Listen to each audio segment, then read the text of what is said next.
antepasado fue el de Josué, pero el antepasado les hice esta pregunta. ¿Cuál es la mayor expresión de amor hacia el prójimo? Porque recordando los dos más grandes mandamientos, ¿verdad? El primero, amar a Dios, y amar al prójimo es el segundo. Y dijo el Señor, si ustedes viven, cumplen estos dos mandatos, estos dos mandamientos, es como si hubieran cumplido desde Génesis, Apocalipsis, toda la Biblia. Toda la enseñanza contenida desde Génesis 1 hasta el último versículo de Apocalipsis está ahí, ¿verdad? Encapsulado en amar a Dios, amar al prójimo. Entonces, si son tan importantes estos mandamientos, estos mandatos, entonces, ¿cuál es la mayor expresión de amor hacia el prójimo? ¿De qué manera puedo yo expresar mi máximo amor por el prójimo? Así como Dios expresó su máximo amor por nosotros, ¿cómo podemos nosotros expresar nuestro máximo amor por el prójimo? ¿Y qué fue en qué quedamos que era? Compartiendo la palabra, ¿verdad? Compartiendo la palabra. Entonces, es por eso, ¿verdad?, que he titulado el mensaje Amor versus excusas. Porque chocan, ¿verdad? El amor no tiene excusas para no amar. El amor no tiene excusas para amar. Y si el amar al prójimo significa compartir el evangelio con ellos, ¿tendremos excusas para no compartirlos? Lo único que tal vez no tengamos, que estemos faltos, es de amor. Pero si estamos faltos de amor, tenemos una gran lista de excusas. Si estamos faltos de amor. Porque, hermanos, el amor es sacrificial. El amor es sacrificial. Y se acuerdan, ¿verdad?, que les expliqué que hay una línea que divide la comodidad y el sacrificio. Y que muchas veces no queremos nosotros cruzar esa línea, queremos permanecer allí en el estado de comodidad. Y para presentar el evangelio va a ser necesario que yo me niegue a mí mismo y cruce esa línea y me exponga a todo lo que no me gusta, de lo negativo de exponer el evangelio, de las malas experiencias, de la dificultad, de esto y del otro. Entonces no me gusta esto, así es que prefiero mejor buscar excusas. Buscar excusas. Pero el amor, dice la Biblia que el amor todo lo puede. Entonces, si nosotros decidimos amar, vamos a poder hacerlo. ¿Por qué? Porque el amor es una emoción o es una decisión. Es una decisión, ¿verdad? El amor. De tal manera amó Dios al mundo. ¿Qué fue? ¿Por emociones y sentimientos o fue una decisión de Dios? No puede haber sido por emociones y sentimientos, decir, ay, qué bonito está el mundo, qué bello, ay, cómo me quieren, cómo me aman, cómo me adoran, cómo me buscan. Nada. Enemigos de Dios, dice la Escritura. Enemigos de Dios, huyéndole a Dios. Y todavía así, Él decidió amarnos. Entonces así también nosotros debemos de tener esa clase de amor para decidir amar a personas que tal vez sean dificultosas, molestas, agresivas, que puede hacer que vamos a encontrar esa clase de personas, ¿verdad? Pero tenemos nosotros que eliminar todas las excusas. Es por eso, ¿verdad?, que muchas veces podemos nosotros usar una excusa muy bíblica y decir, pues la gran comisión, ¿verdad?, como lo leímos, dice, vayan por todo el mundo, y pues en realidad yo no tengo oportunidad de ir a África, no tengo oportunidad de ir a China, de ir a Europa, así es que pues no, yo no puedo cumplir con la gran comisión. Pero en realidad ese no es el sentido de la gran comisión. Por eso siempre es bueno tener como parafrases que nos explican, ¿verdad?, un poco más el sentido del original, a lo que quiere decir ir por todo el mundo. ¿Okay? Quiere decir, ¿verdad?, que que donde quiera que estemos nosotros en este mundo, que ahí hagamos discípulos de Jesucristo. Por eso la paráfrasis es más así: conforme van a través de la vida, donde seas, a través de la vida, si yo ya me moví a México, si vivo en Europa, si estoy en algún país asiático, donde sea, hagan discípulos, seguidores de mí, es lo que está diciendo el Señor. Entonces ahí donde nosotros nos movemos, ahí ese es mi campo misionero. Mi campo misionero no es, allá en África, es en China, o simplemente una vez al año cuando voy a Oaxaca. No, mi campo misionero es ahí la gente que ha puesto alrededor de mi vida. Por eso a los estudios de entre semana le llamamos oikos. Eso es lo que significa oikos. La gente que Dios ha puesto ahí en mi vida, que yo debo de alcanzar. Que es un gran privilegio porque es una gran responsabilidad también. Entonces dice, conforme van a través de la vida, hagan discípulos, seguidores de mí. Y tengan la certeza de esto, que yo estoy con ustedes siempre hasta el fin del mundo. Entonces, ¿qué seguridad tenemos? De que cuando yo voy a compartir la palabra de Dios con alguien, ahí está el Señor conmigo. Él me va a respaldar. ¿Para hacer qué? ¿Que yo salve a una persona? ¿Sí o no? ¿Sí o no? Que quiero que esto quede bien en claro, porque se los he recalcado, que nosotros no podemos salvar a nadie. Ni nos podemos salvar a nosotros mismos. ¿Cómo vamos a poder salvar a otra persona?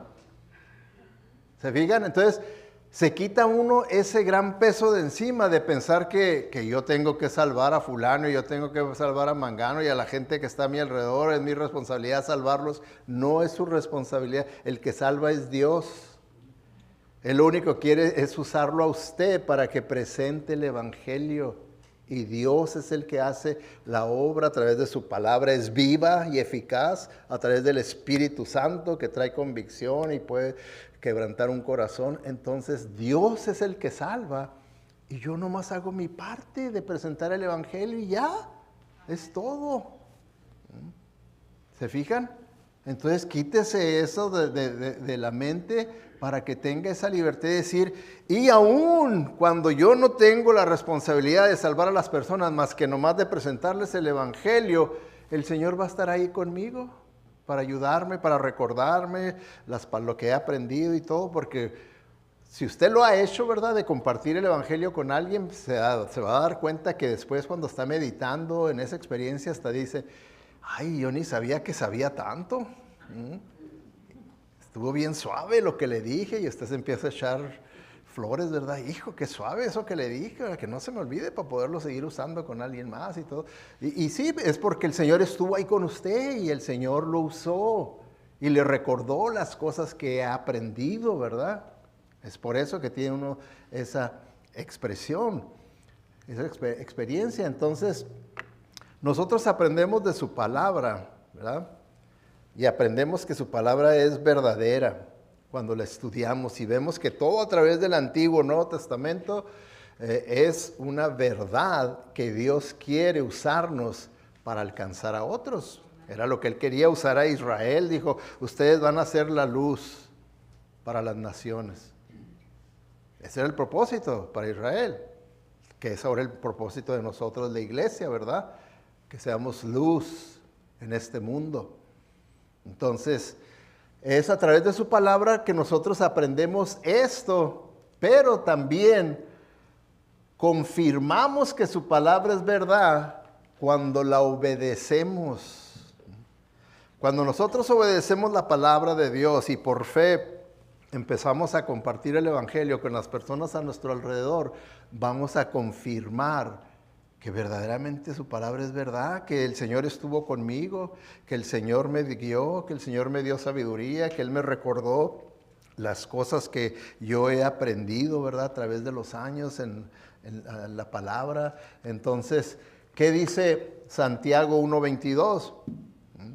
Que no seamos nada más oidores de la palabra de Dios, porque nos perdemos la bendición de Dios.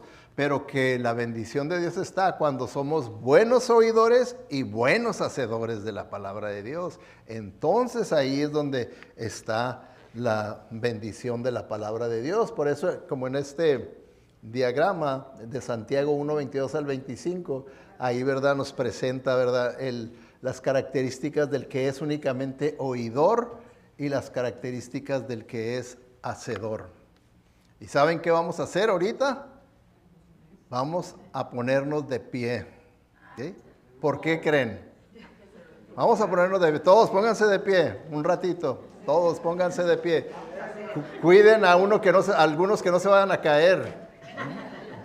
Pero que se pongan de pie y díganles, buenos días. Buenos días. ¿Cómo estás? ¿Qué soñaste? Levanten las manos y agarren aire, ¿verdad? Porque todavía falta mucho, ¿verdad? Ahora sí, pueden tomar sus asientos, hermanos. Pueden tomar sus asientos. ¿Ok? Ahora sí, ya los veo bien contentos, ¿verdad? Así pasa uno cuando tiene uno un buen sueñito, levanta bien contento, ¿verdad? Ok, miren, lo que dice ese pasaje de Santiago sobre los oidores de la palabra de Dios, dice que el oidor se engaña a sí mismo. Y así puede pasarnos a nosotros, ¿verdad? Creer que porque yo estoy aprendiendo mucho y voy a conferencias y oigo aplicaciones de buenos predicadores y leo libros y voy a talleres y todo, que ya me siento conforme porque yo estoy aprendiendo mucho, estoy oyendo mucho, ¿verdad? Estoy sabiendo mucho, ¿verdad? Y que esto.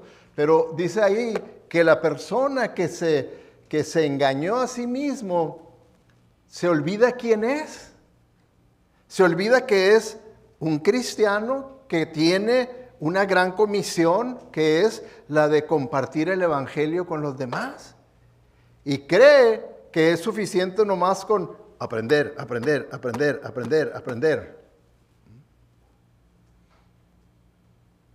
¿Y qué nomás con aprender, que no debemos de compartir también?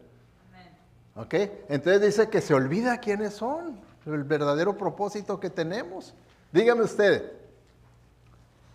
aprender acerca de Dios, ¿se va a terminar ese aprendizaje? ¿Se va a terminar o no se va a terminar?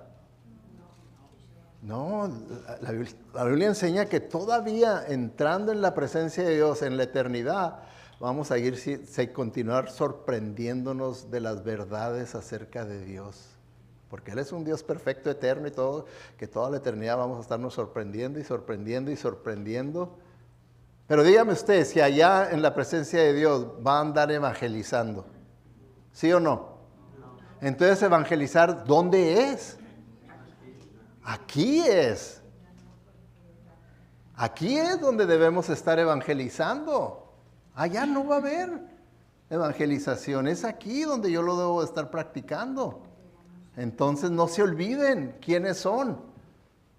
No se olviden que tienen una gran comisión, que Jesucristo la comenzó y ahora la continúa a través de sus discípulos, que somos nosotros. Y por eso dice que no perseveran. Quiere decir que dejan de hacer lo que comenzaron a hacer. ¿Verdad que de recién convertidos empezaron a compartir el evangelio con familiares, amistades, a pesar de que estaban verdes en conocimiento? Yo recuerdo, estaba verde en conocimiento, pero compartí el evangelio y hacían preguntas y a veces hasta me inventaba unas mentirotas, ¿verdad? Que ahora me doy cuenta que es que no era ni bíblicas lo que les explicaba yo, ¿verdad? Pero que ahora yo aprendí que en verdad uno no tiene que presentarse como un sabelotodo. Si le hacen una pregunta que uno no sepa, ¿verdad? Con una actitud humilde decir, muy buena pregunta.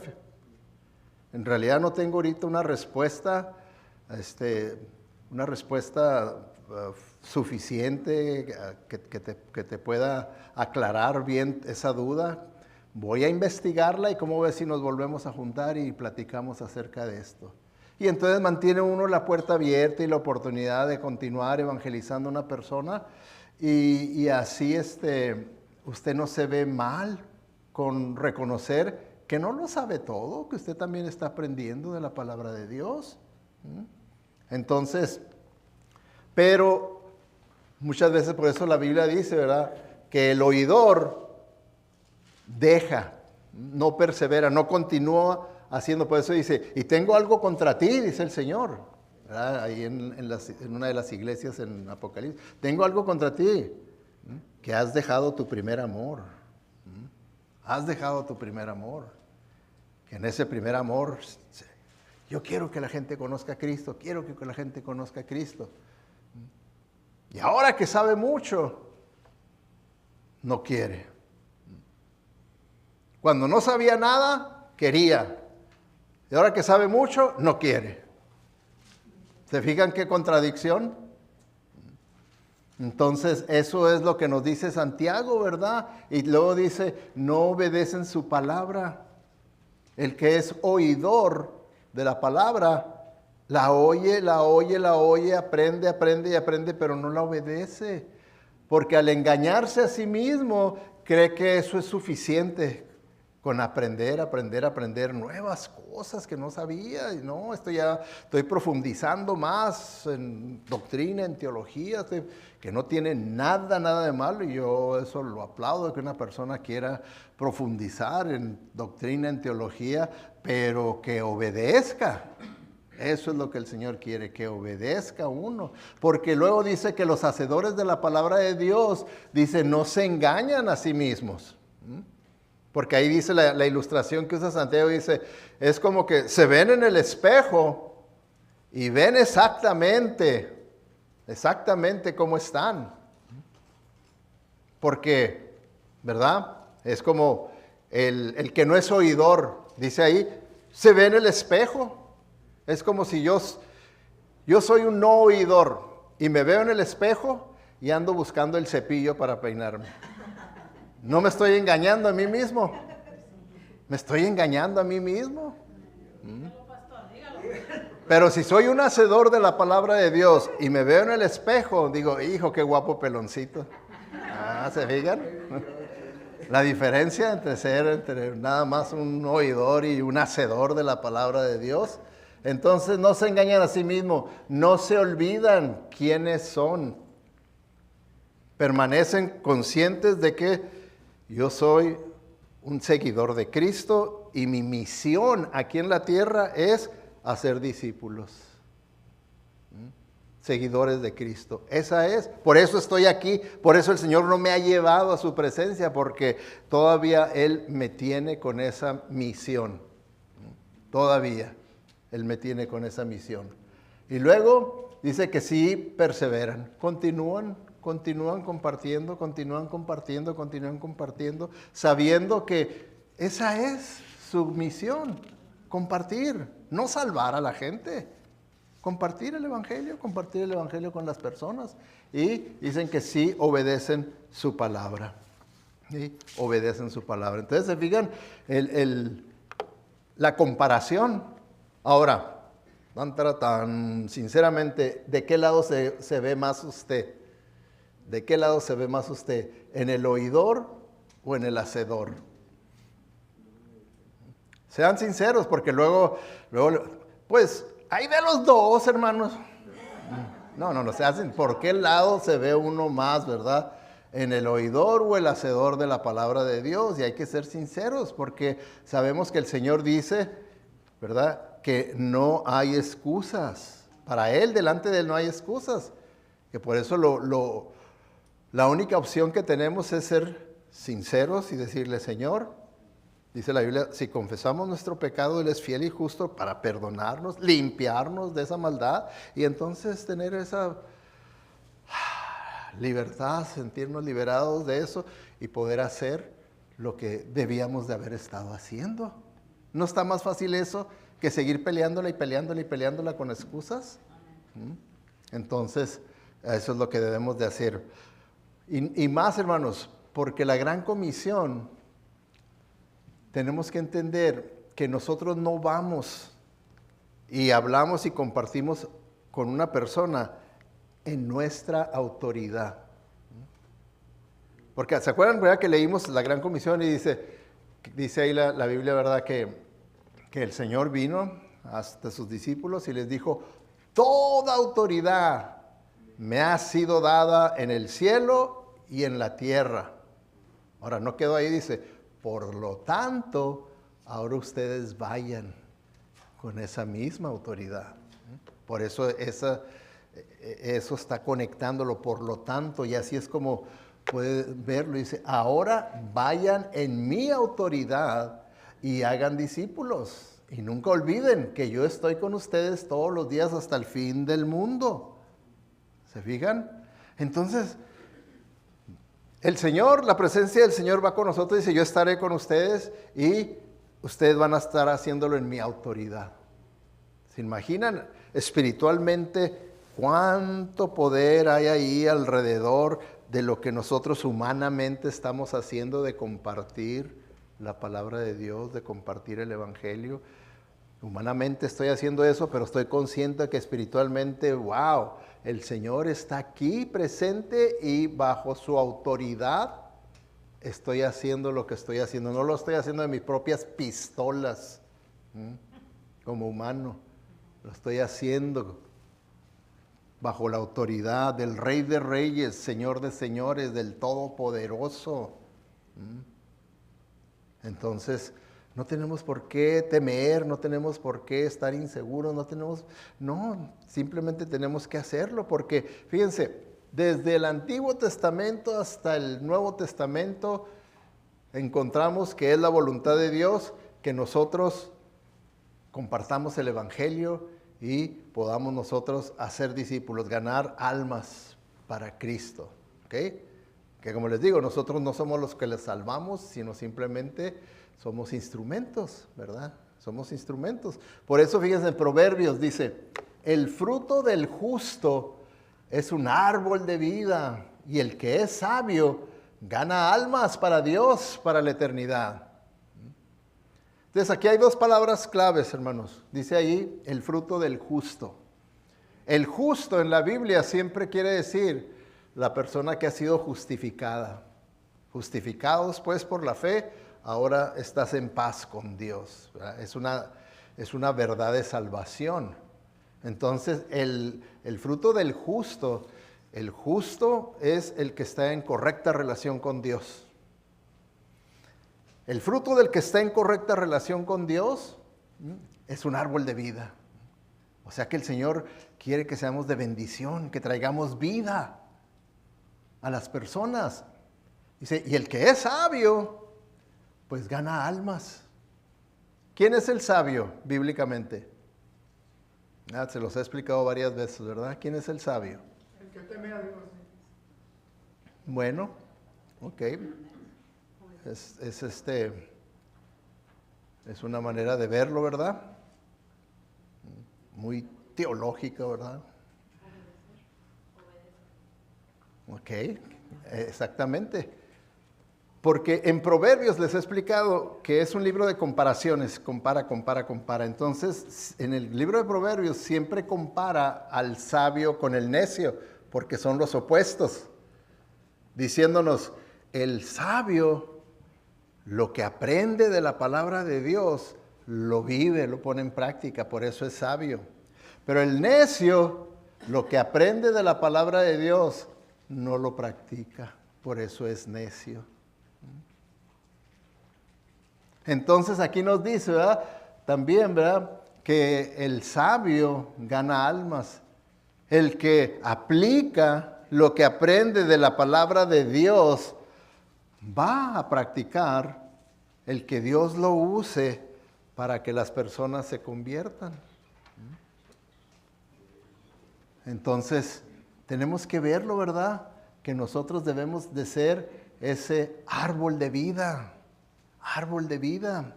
¿Acaso el Señor no nos dijo, verdad? Que ustedes son la luz del mundo. Ustedes son la sal de la tierra.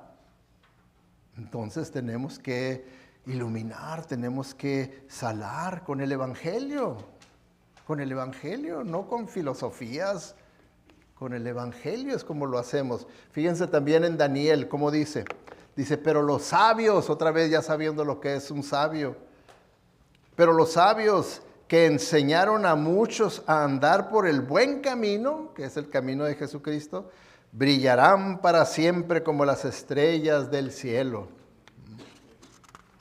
Ahí de una forma poética está diciendo que vamos a ser de gran bendición para las personas, porque vamos a estar trayendo la luz de la verdad de Dios a las vidas entenebrecidas de las mentes de los no creyentes. Vamos a estar haciendo eso. Entonces, sabiduría, hermanos. ¿Usted quiere ser sabio o quiere ser un necio? ¿El oidor de la palabra de Dios es sabio o es necio? ¿Y el oidor y hacedor de la palabra es sabio o es necio? Es sabio, ¿ok? Entonces ahí es donde a lo que le debemos de tirar. Ahí le debemos de tirar, ¿ok? Entonces, no hay excusas. Lo único que tenemos que hacer es reconocer si le estamos fallando al Señor en esa área y arrepentirse de las excusas, porque pues ahorita yo les voy a enseñar excusas que podamos tener, pero que en realidad ninguna es válida. Por eso más bien no hay excusas. ¿Verdad que ante el Señor no vamos a tener excusas? No. Cuando la Biblia dice que nos engañamos a nosotros mismos, ahí en Santiago, quiere decir que nosotros nos engañamos con excusas a nosotros mismos. Nosotros, fíjense, la capacidad que tenemos, que es parte de la distorsión, de la caída, de que somos pecadores, que tenemos la capacidad de nosotros mismos engañarnos a nosotros mismos. A veces decimos, a mí no me engaña nadie, pero yo sí me engaño a mí mismo. Miren nomás, qué vivo, ¿verdad? Qué sabio. No me engaña nadie y uno se engaña a sí mismo. Entonces, no hay excusas. Como una de las primeras excusas que vamos a analizar, haber perdido el hábito de testificar. ¿Por qué? Porque al principio se formó el hábito. Quería compartir el evangelio con familiares, con amigos, en el trabajo, en la escuela, y les hablaba, y aunque me traían por acá y por allá, yo seguía, ¿verdad? Testificando. Y poco a poco ese hábito lo empecé a perder. Empecé a perder ese hábito, ¿okay? Por muchas razones. Que usted haya dejado de testificar, tal vez por las malas experiencias que haya tenido. Porque sabemos que al testificar vamos a tener malas experiencias y buenas experiencias, malas y buenas. Pero muchas veces nos quedamos con las malas, como que tienen más poder en nosotros para silenciarnos las malas experiencias. Pero acuérdense, hermanos, no hay viéndolo con la mente de Cristo, no hay ninguna mala experiencia. ¿Por qué? Porque ustedes cumplieron la gran comisión. Ustedes compartieron la palabra de Dios. No importa que esa persona se haya vuelto loca, se haya destrampado, se haya enojado y todo. Déjenlo, fue la palabra de Dios la que lo tocó ahí en los lugares donde tenía que tocarlo, y por eso esa persona reaccionó de la manera que reaccionó. Déjenlo. Ustedes no lo vean como una mala experiencia, díganle, bien dice la palabra que es viva y eficaz y es más cortante que una espada de dos filos. Entonces yo vi cómo lo cortaba y brincaba y se quejaba y se enojaba y maldecía y todo lo que fuera. Por eso no hay ninguna mala experiencia, hermanos. Esa es una mentira, un engaño, ¿verdad?, que nosotros podemos tener. Entonces, si comenzamos, ¿verdad?, compartiendo y disciplinados, compartiendo, testificar, ¿verdad?, es una disciplina que usted logró al principio, pero la fue perdiendo, la puede recuperar. Es como la disciplina en todo.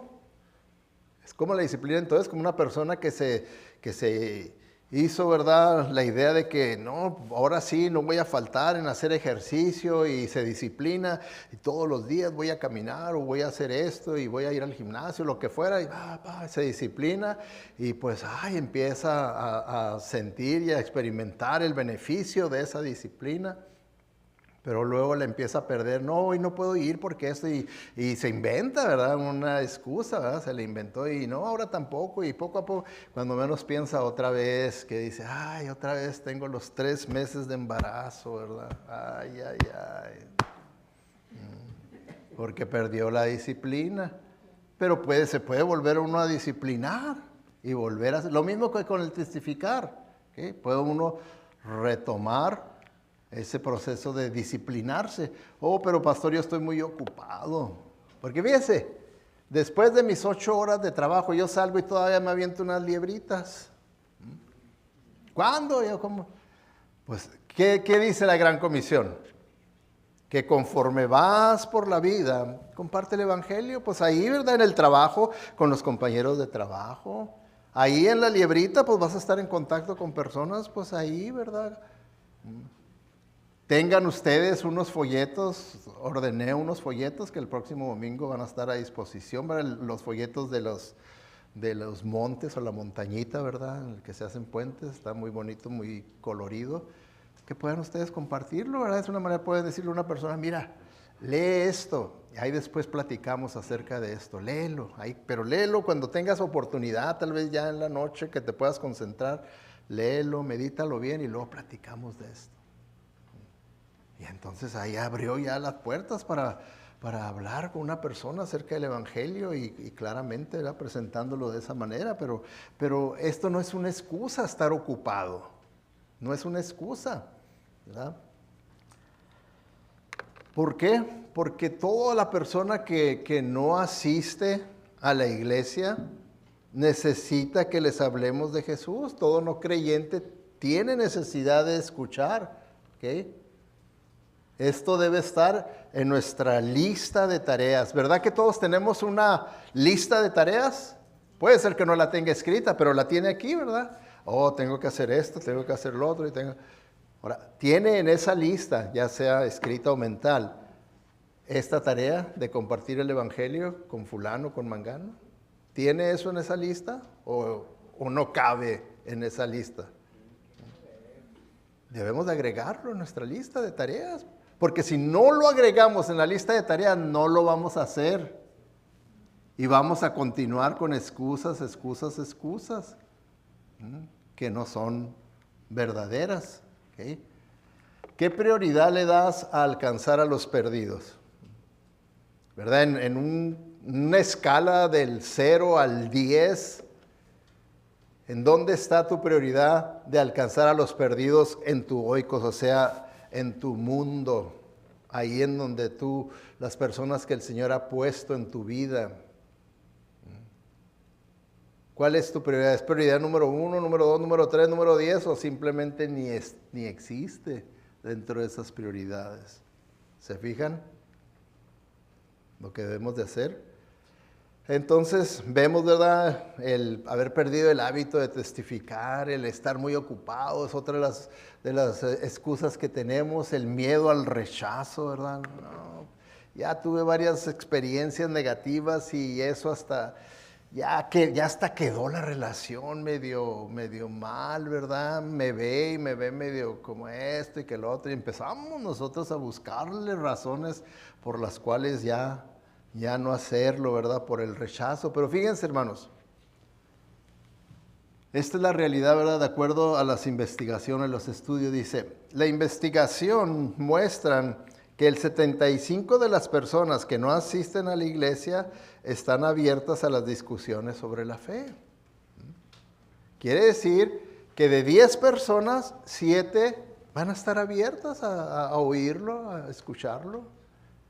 Lo único que pasa es que tal vez cuando nos encontramos con esas 3, con una de las 3, ya de ahí ya se nos cierra y ya, no, esto no es para mí, esto está muy negativo, no, esto está muy violento, no. Y empezamos a buscar excusas por esas malas experiencias, pero dice que 7 de 10 están abiertos Están abiertos. Entonces tiene uno que hacerlo, ¿verdad? Dice, los pocos que tienen una actitud antagónica no lo están rechazando personalmente a usted. Dice que su reacción, su ira de ellos, su reacción negativa o agresiva es una cortina de humo para cubrir la verdadera razón. Hay una verdadera razón, no es tanto porque ya estén ofendidos con usted, ¿verdad? Sino que hay algo allí atrás, ¿verdad? Yo recuerdo bien cuando me hablaban, escuchaba, y que alegaba yo acerca de mis creencias y esto y lo otro. Era una cortina de humo en realidad para defender mi pecado, de que amaba mi pecado, me gozaba en mi pecado. Y en realidad lo quería defender, que nadie me robara mi pecado, que nadie me lo quisiera quitar. Entonces, no es que lo estén rechazando a usted, no lo tome personal, ese es el punto, no le tomo personal. ¿Okay? Ahora, otra, incredulidad sobre el infierno. ¿Okay? Una pregunta, y contéstela con sinceridad, no la tienen que contestar en voz alta, pero ahí en su corazón. ¿Verdaderamente usted cree en la existencia del infierno? ¿Sí o no? Ahí ustedes ahí, ¿verdad?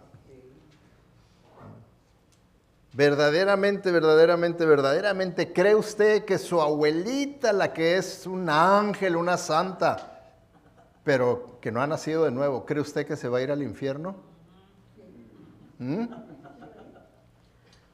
Porque muchos no lo ven así, dicen, ay, sí, mi abuelita es un ángel de Dios, es tan buena. ¿Cómo que se va a ir al infierno ella? Entonces ya inventamos otro método para ser salvo, ser bueno. Ser bueno ya es otro método para ser salvo. Y ya todo el sacrificio de Cristo y todo ya lo echamos por tierra. Lo mismo, como ese es el universalismo. El universalismo busca que hay muchas maneras de ser salvo. Por ejemplo, un hindú o un musulmán que sea bien sincero con las creencias con las que creció, con las que le inculcaron desde nacimiento. Si es bien sincero, Dios se lo va a tomar en cuenta y se va a ir al cielo. Entonces ya es la sinceridad también otro método para ser salvo. Y a veces vemos, ¿verdad?, una persona, digamos que sea un católico, pero que es bien sincero en su catolicismo, y decimos, no, pues es bien sincero, está bien entregado, no, Dios se lo tiene que tomar en cuenta, es salvo. Y así empezamos a querer otorgarle salvación a todas las personas que no han nacido de nuevo, nomás porque humanamente consideramos que somos más buenos que Dios, y yo no puedo mandar al infierno a esta persona que es tan sincera, a esta persona que es tan buena, y entonces yo soy más bueno que Dios. ¿Se fijan? Entonces, cuando uno no cree en el infierno, fíjense lo que nos dice la palabra de Dios ahí en Judas 23, dice, rescaten a los que necesitan salvarse del infierno y tengan compasión de los que necesitan ser compadecidos. Pero tengan mucho cuidado de no hacer el mismo mal que ellos hacen. Entonces, ¿qué dice? Hey, sálvenlos del infierno, pero que no sea al revés, que en vez de que ustedes los evangelicen, ellos los evangelicen a ustedes para el mundo. No. Pero se fijan, la palabra de Dios sí cree en el infierno. Sí cree en el infierno y nos dice que debemos de rescatar a esas personas. Nosotros hacemos nuestra parte, presentar el evangelio y todo. Otra razón, ¿verdad? El deseo de ser tolerante, que es la palabra ahorita del día en la sociedad. Hay que ser tolerantes, hay que ser tolerantes, hay que ser tolerantes. Y nos la aplican también a nosotros los cristianos. Hey, sé tolerante con la gente, respeta lo que ellos creen, ¿verdad? Respeta. No tienes tú que estarles empujando lo que tú crees, ¿verdad? Respeta, sé tolerante a las creencias de todas las personas. Pero, hermanos, algo que debemos de de tener en cuenta para que no nos sorprendamos de que las mismas personas nos digan, no, es que tu religión es intolerante. ¿Por qué? Porque el evangelio, sí, en cierto sentido es intolerante. Tenemos que entender la naturaleza del evangelio, que hasta cierto punto es intolerante. ¿Por qué? Porque el único Dios verdadero insiste en que no puede haber otros dioses, que Él es un Dios celoso. Y eso ya es algo intolerante. El que usted tenga que decirles el mensaje de la Biblia, ¿verdad? De que habla de que nomás hay un camino angosto, que no hay ningún otro nombre bajo el cielo por el cual podamos ser salvos más que el nombre de Jesucristo. Ay, no, ¿cómo?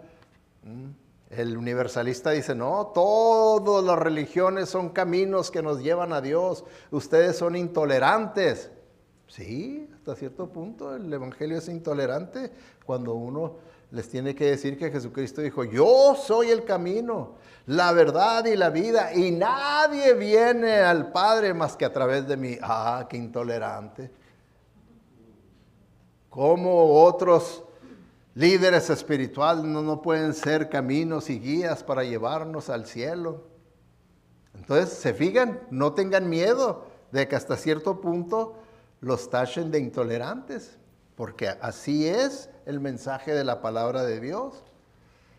Ahora, otro punto, hermano, que es bien sencillito, ¿verdad? Que tiene que ver con esto mismo, que fallamos en invitar. Fallamos en invitar.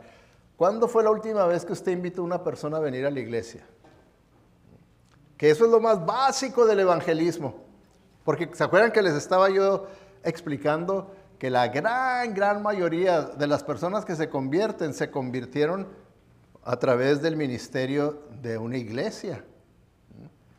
Entonces, nomás póngase a pensar, ¿cuántos de ustedes que se convirtieron por el ministerio de una iglesia? Levante la mano, levante su mano. Si usted se convirtió por el ministerio de una iglesia, levante su mano. Pues yo veo todo, ¿verdad? Que fue por un ministerio de la iglesia. Entonces, ¿por qué no traer personas a la iglesia? Si la iglesia tiene ese poder, ¿ok? ¿Se ha ofrecido usted a traer a alguien a la iglesia y decir, yo te recojo, no te preocupes, yo paso por ti? Porque fíjense, es un acto tan simple, pero que puede tener un resultado significativo. Nunca sabe uno a qué persona que invitamos a la iglesia y que venga y se convierta, si vaya a ser el próximo gran teólogo, gran evangelista. No sabemos nosotros, ¿verdad? No sabemos. Por eso es que nosotros tenemos que hacer, ¿verdad? Así como vemos el historial de Moody, que fue uno de los grandes evangelistas del pasado, ¿verdad? Tipo Billy Graham, pero todavía con una doctrina más sana. Moody, la persona que lo invitó a la iglesia y que insistió en invitarlo cuando estaba chico era un zapatero. Y sin embargo, él lo llevó ahí a la iglesia, a la escuela dominical con los niños poco a poco y lo siguió invitando y trabajando, que no faltara en la iglesia, que no faltara. Y se convirtió en un gran evangelista que ganó miles de personas para Cristo. ¿Cómo sabe usted si usted se gana al siguiente Moody? No sabemos, ¿verdad? Entonces, nosotros invitar, nada más invitar. Ahí les damos invitaciones, esos papelitos negros con la información de la iglesia es para que usted invite y diga, hey, te invito a mi iglesia, mira, aquí está la información, estos son los horarios que tenemos los domingos y estos ministerios tenemos, están en la parte de atrás los ministerios y invita. ¿Será muy difícil hacer eso, hermanos? No. Pero las excusas son las que nos hacen que todo se haga imposible. Las excusas hacen que se haga imposible lo que es fácil. Lo que es fácil. Por eso, ¿verdad? Son excusas. Dice, sus excusas son únicamente las mentiras que sus temores le han vendido. ¿Y usted las ha comprado? Los temores que tenemos, en realidad nos inventan las excusas y nosotros las hemos comprado. ¡Ay, qué buena excusa! Sí, vente, eres mía, no te suelto.